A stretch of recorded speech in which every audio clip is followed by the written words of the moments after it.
Thanks for tuning in. I'm going to go over some pages in the modern day book by Reverend Susan MeeLing, that's me, on YouTube, Reverend MeeLing. So, going to start with reading and commentary of, let's see.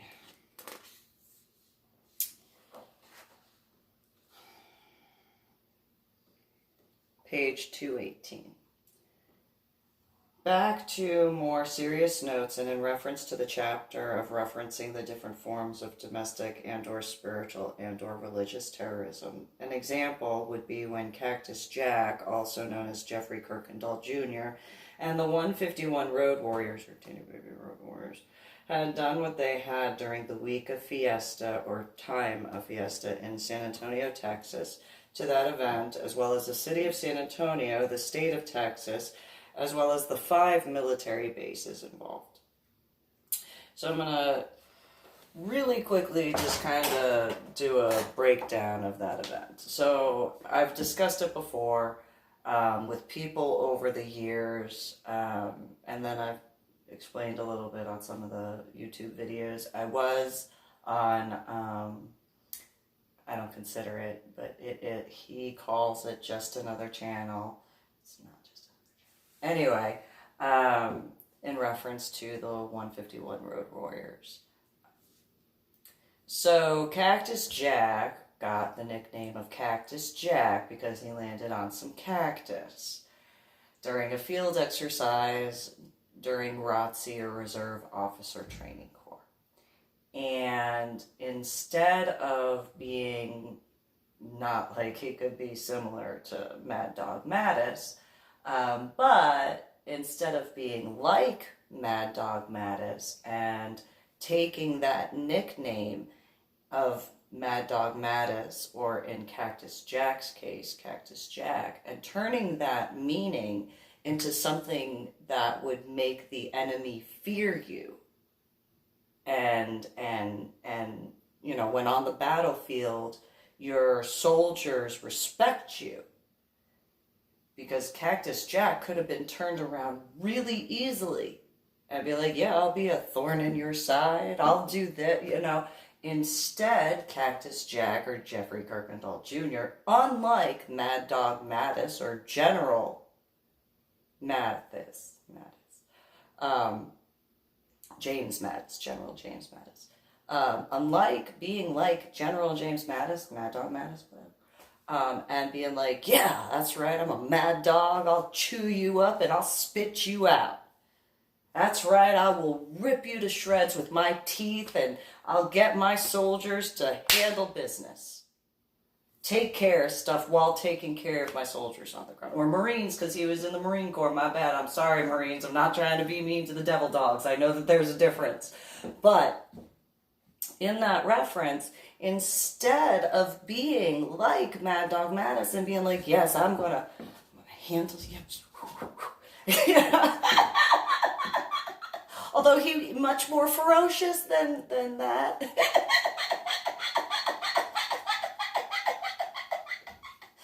Instead of being like that, Cactus Jack threw his titty baby temper tantrum. Now, one of the things in reference to when he explained that to me, I told him, you sound like a terrorist because you chose to encircle the entire city of San Antonio, knowing that it was an event. In a legal reference, you can look at the Boston Marathon thing that was chosen by those individuals to go after them in that manner. So Cactus Jack, yes, or Jeffrey Kirkendall Jr., you can look at that as a version of terrorism, whether you like it or not. Cactus Jack's example, he said, well, it didn't include airplanes. Well, no, that's a garbage excuse, because the legal argument on that is Cactus Jack purposefully chose to take the loop of 1604 to hit all of the military bases. Well, there are 3 Air Force bases. No, in the Air Force there might be an airplane. I don't think it takes a head injury to figure that out. So you got that. Plus, in the middle of the area of San Antonio, you have the San Antonio International Airport, and you have other smaller airports as well. So there are the airplane aspects that he claimed were not considered a part of it, which it was, obviously.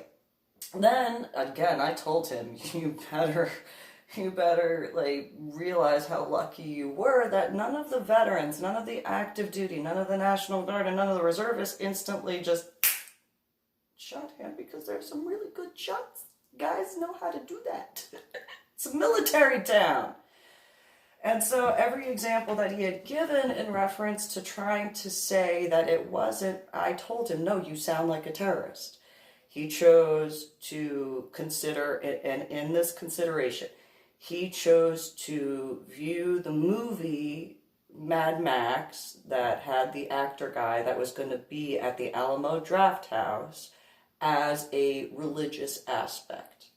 He chose to follow in that sort of way in reference to whatever the vehicle and the garb was in that way.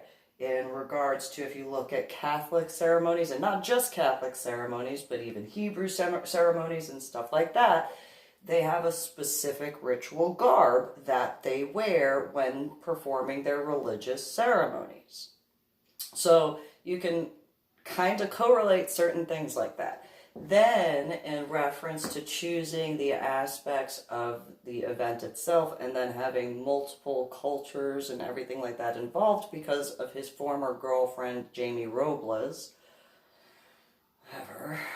Lazy Eye, whatever, that was her nickname given to her by other people, which she was throwing a temper tantrum about as well, including to choose 1604, as they explained, because of the college money that was owed back, and UTSA being inside of that loop.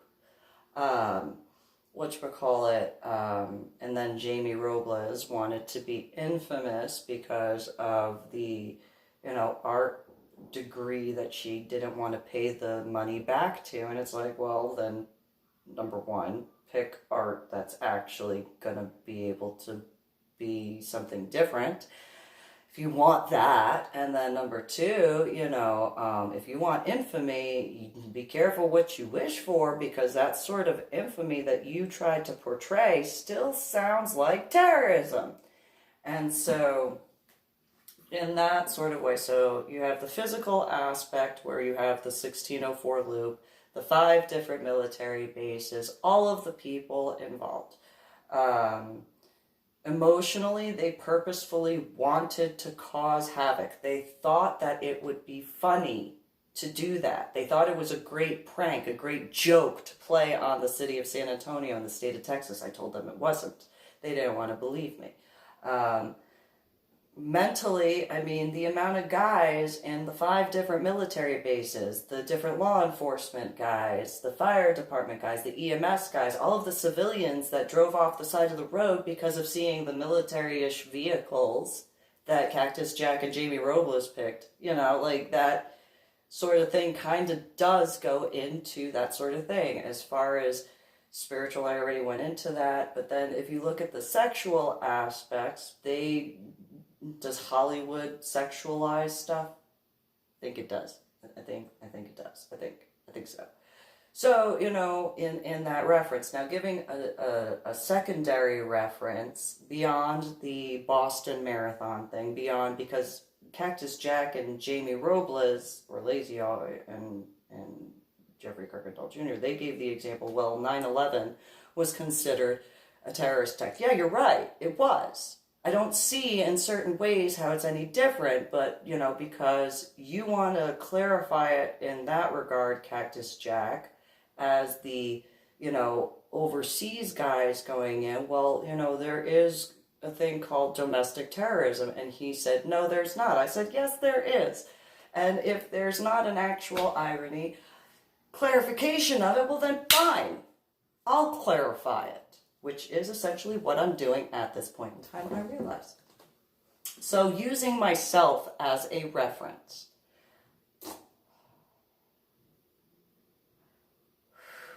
In the physical aspect, I have my tattoos to assist me, and my haircut to assist me, my hair color to assist me, the physical aspects, because of my head injury on Palm Sunday in 2000.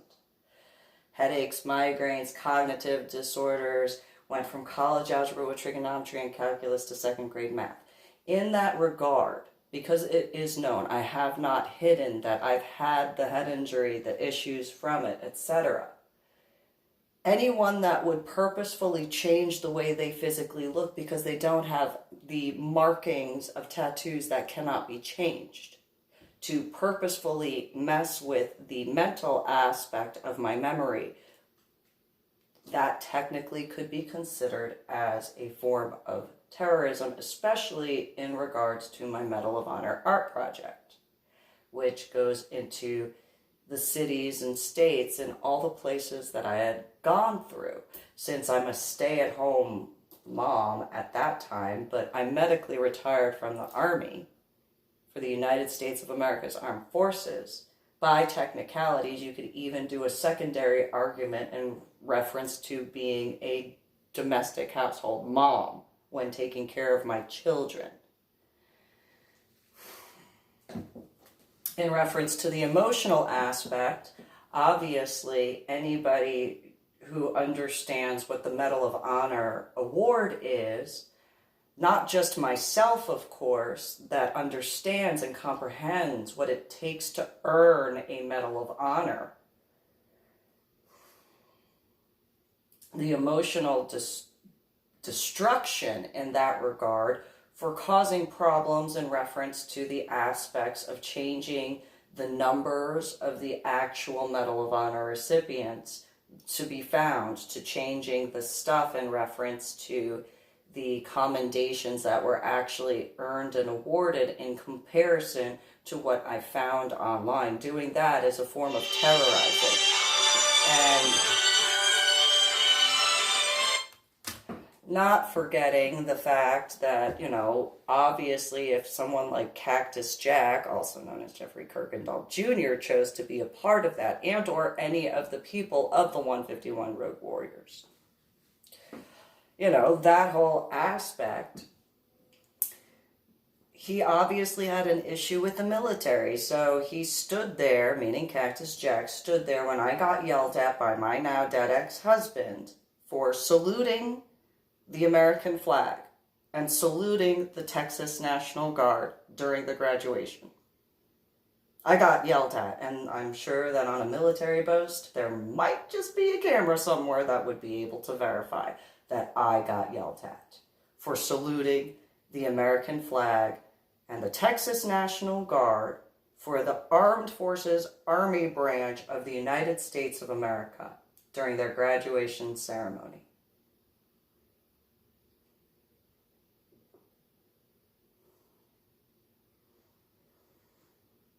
And Cactus Jack had approved of me being yelled at for saluting the American flag, the Texas National Guard, during the national anthem of the Star-Spangled Banner.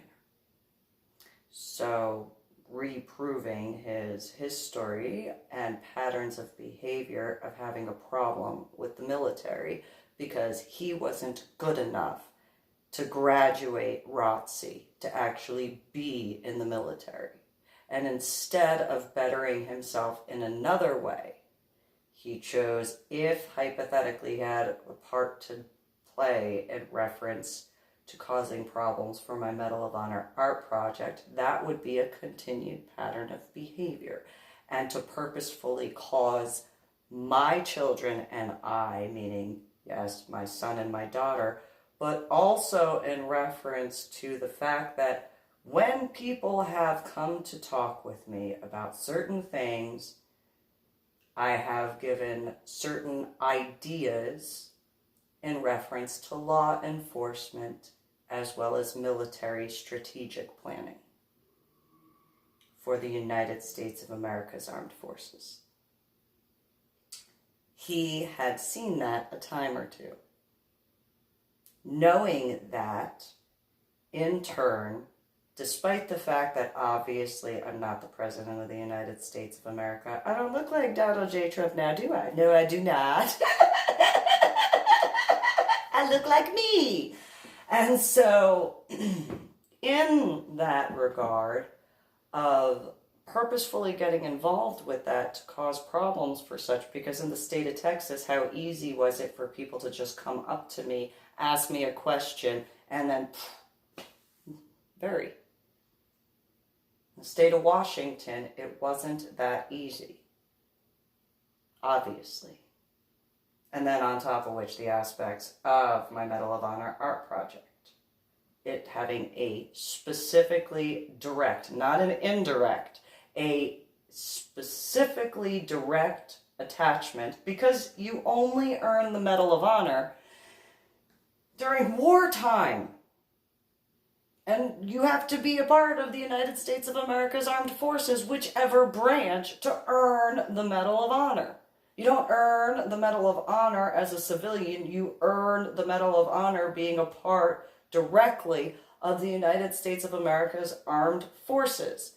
As a civilian, yes, you can earn the Medal of Freedom. Yes, there are military guys who can earn the Medal of Freedom when they're civilians.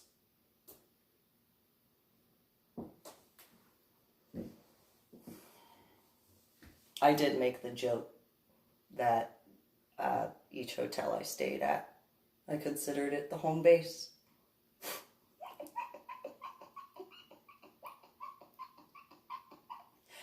So that way I could reevaluate each day for my Medal of Honor art project trips. Anyway, so in that regard, there's the physical, the mental, the emotional. Spiritually, I have explained the symbolism behind certain parts of the Medal of Honor award itself as in reference to the symbolism. I did not go into the reference of the laurel leaves, which do have their own correlation as to why the original creators of the Medal of Honor award had chosen the laurel leaf with the flowers, the olive branches to be intermingled in between, the star itself, and yes, it does partially have to do with the spiritual aspect of air, fire, water, and earth. I actually, ironically, describe certain aspects in my first book specifically, though not in reference to the Medal of Honor, but in reference to the pentacle and the pentagram, and the inverted versions of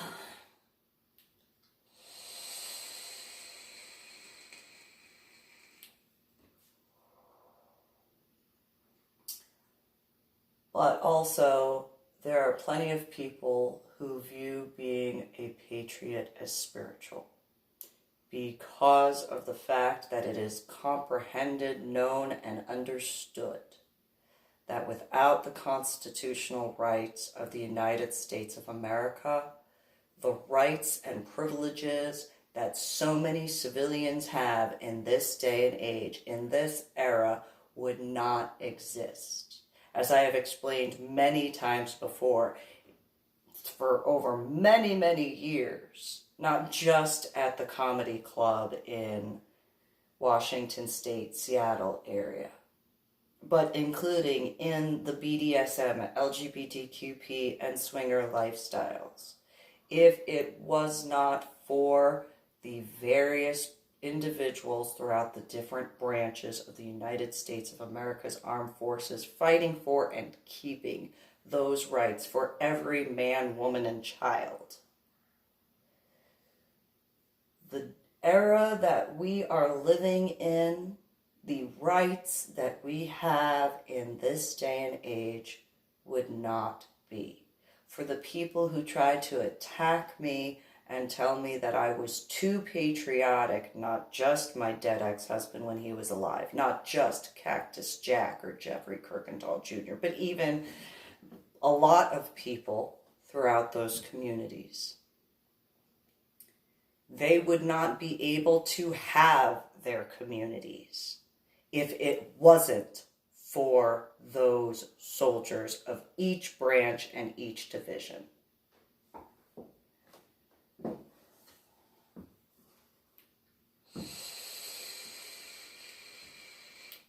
females would not be allowed to speak as they have. Female dominance would be non-existent. Flat out and to the point, whether in the professional realm or not. Would not be in existence. Wouldn't be allowed. The LGBTQP community, if you have not researched what happens to someone who has been outed overseas, look that up. See what they do as far as the enemy to the United States of America. But be prepared, because it is far worse than words that will offend you. I have said many times before, if it was not for the constitutional rights, despite the fact that I had the head injury on Palm Sunday in 2000 and deal with the headaches and migraines, my haircut and hair color would not be allowed. I would not be able to have tattoos either, to help my memory, despite all of that. So while I have been given grief a whole bunch of times because of my personal patriotism, and I am not the only one who is patriotic, I would not be able to be myself if it was not for the constitutional rights of the United States of America. I would not be able to dress as I have for all those individuals in reference to, if you saw me in pictures of corsetry, gowns, or whatever, you saw my tattoos, you saw my hair, would not be allowed. And everybody that understands the Constitution and can compare it to certain enemy territory very much comprehends, or at minimum understands and knows that.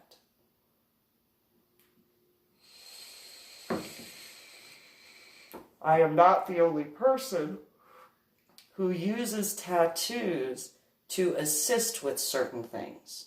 For me, it's my memory for a lot of different things. For other people, it's to commemorate things. Some are in a similar way of the memory aspect. But it would not be allowed in certain areas, realistically. Definitely not for a female like myself.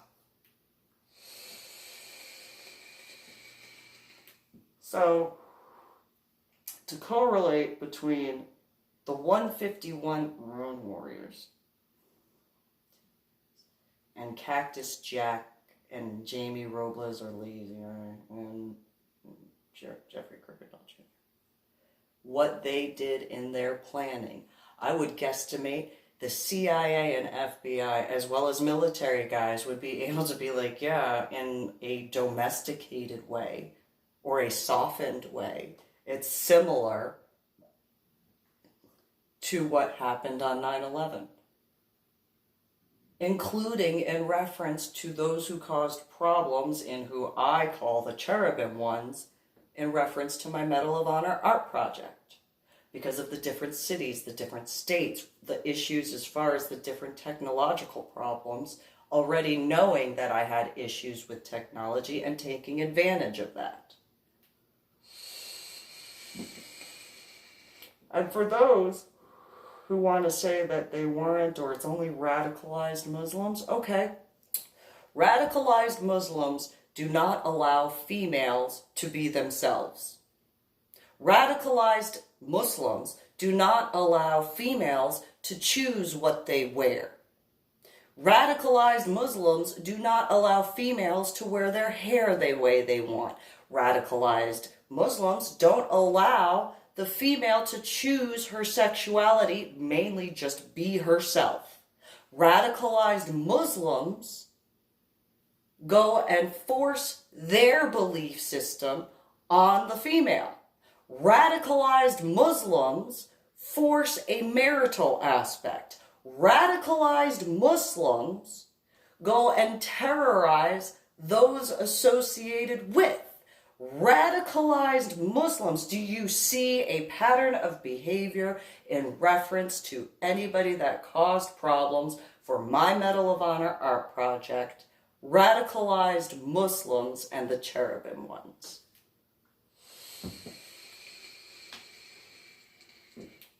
I don't think it takes a head of trade to figure that out. So, class. I am going to end this particular video. Please subscribe to my channel. I'll put links in. Share it all over with others to watch and listen, learn. Subscribe to my channel. I think I said that. And go to my website, www.susanmeeling.com, to look through the other stuff that I have done.